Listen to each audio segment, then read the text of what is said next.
wapi? Denge.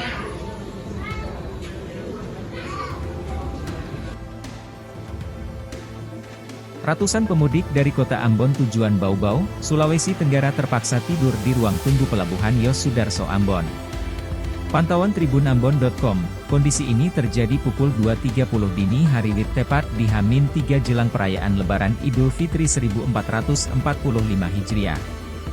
Tampak, ratusan calon pemudik ini terlihat kelelahan menunggu kedatangan KM Sirimau yang akan bertolak ke Bau-Bau, Sulawesi Tenggara. Mereka ada yang tidur pada kursi ruang tunggu, lantai beralaskan karpet, hingga di jalanan dengan hanya beralaskan karung. Salah satu pemudik, Wajara mengaku sudah menunggu kedatangan kapal sejak pukul 21 WIB.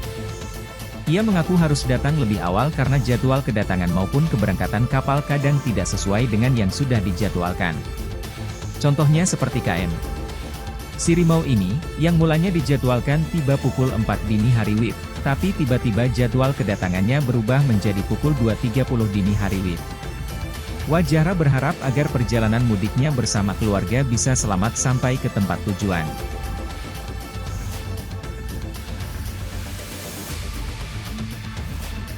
Download Tribun X sekarang, menghadirkan lokal menjadi Indonesia.